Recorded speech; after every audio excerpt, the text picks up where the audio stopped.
السلام علیکم. شازیہ مفتی عرض کر رہی ہوں. احباب مناصرہ کی نظر ایک تحریر. عنوان ہے یوں بھی ہوتا ہے کئی بار. ڈنمارک سے وسیم، شکاگو سے محمد یار، آسٹریلیا سے رفیع خان کی لاہور آمد ہوئی. اولڈ بوائز کے اونگتے ہوئے واٹس ایپ گروپ میں جیسے جان سی پڑ گئی. ان کے ساتھ ساتھ چند اور دوستوں کو بھی فرید الدین نے مدعو کر لیا. برسوں سے بچھڑے دوستوں سے ملنے کے خیال سے ہی ہیجان طاری ہو گیا ان پر. ایک دن پہلے سے چھٹی کر لی دفتر سے اور خود مہمان خانے کی صفائی کروائی.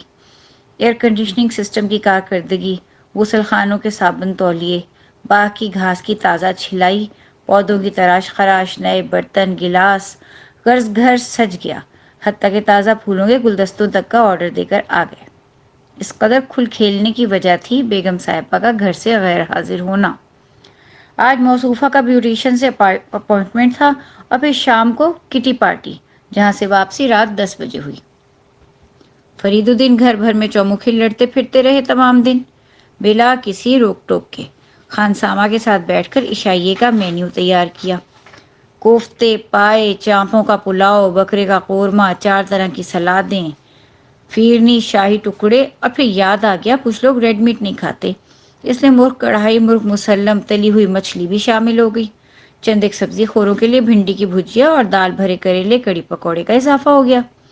یہ سب بڑھاوا دینے والے تھے عاشق حسین، خانسامہ درجہ اول ریٹائرڈ جم خانہ. ساتھ میں 2 حاضر سروس خانسامہ بیٹوں کو لانے کی یقین دہانی کروا کر سودا سلف کی فہرست لے کر گھر کو سدھارے. صبح صبح باورچی خانے کے پچھلے برآمدے میں نعمتوں کے انبار لگ گئے.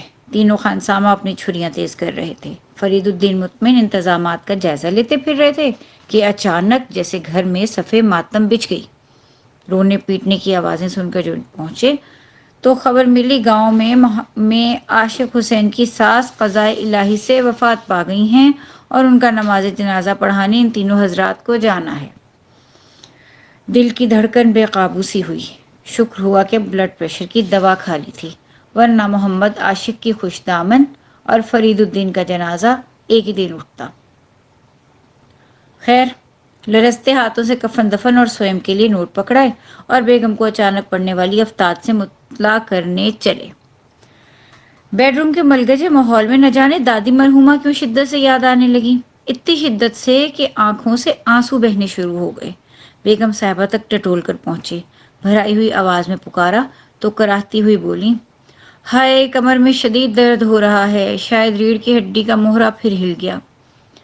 10 سال کی عمر میں ریڑھ کی ہڈی کا موہرا ہلنے کے بعد گزشتہ 40 سال سے یہ دراصل شطرنج کا موہرا بن چکا تھا، جو ہر ایسے موقع پر شہمات دینے کے کام آتا. اور درد ناپنے کا آلہ تو ایجاد نہیں ہو سکا اب تک.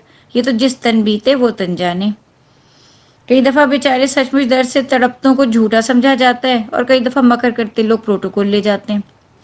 بیگم صاحبہ آئیڈیکس کی بو جیسا کوئی اسپرے ایئر فریشنر کی طرح بکھیرے تھیں اور اسی بو نے فرید الدین کو دادی یاد کرا دی، اور ویسے نانی ان کو عاشق حسین یاد کرا گئے تھے.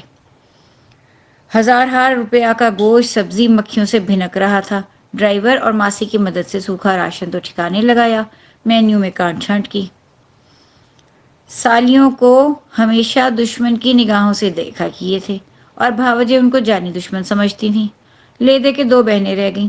ایک بہن اسی کالونی میں اکیلی ڈھنڈار سے گھر میں ملازمین کی فوج کے ساتھ رہتی تھیں.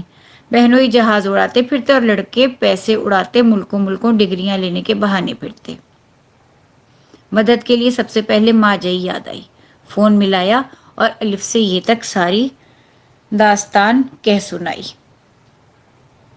مزاج کے خلاف تحمل سے سنتی رہیں، پھر گویا ہوئیں، بھائی جان بہت افسوس ہوا، زندگی موت تو اللہ کے اختیار میں ہے.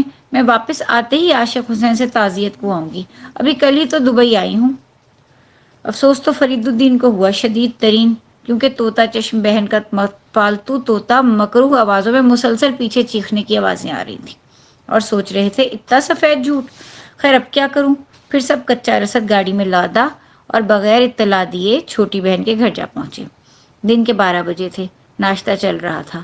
بہن کو تازہ مصیبت خلاصے کی شکل میں سنائی اور سیدھے باورچی خانے میں جا پہنچے.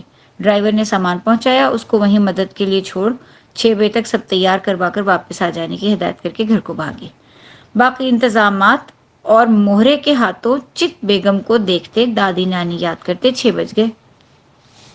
بہن کی کار گیٹ سے داخل ہوئی اور تیر کی طرح فرید الدین پچھلے برآمدے میں پہنچ گئے۔ دونوں ہاتھوں میں 2 تھیلے لٹکائے ڈرائیور اترا۔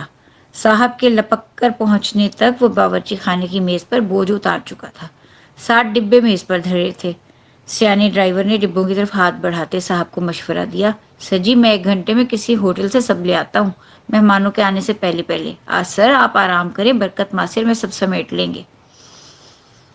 سمجھ نہ سکے کیا کہہ رہا ہے ڈرائیور، لیکن ڈبوں کے ڈھکنے کھلتے گئے اور جیسے نیتوں اور اعمال ناموں سمیت سب کے چہرے عیاں ہوتے گئے۔ سر جی بی 2-3 بار چکر لگا گئیں، پھر کہیں ضروری کام سے چلی گئیں، اور ان کے خانسامے نے کہا اور کام نہیں کر سکتا، سر اس کو بھی چپ پڑ گئی۔ کچھ بڑی بیوی نے گھر والوں کے چکھنے کے لیے رکھوا لیا، میں کیا کرتا سر جی۔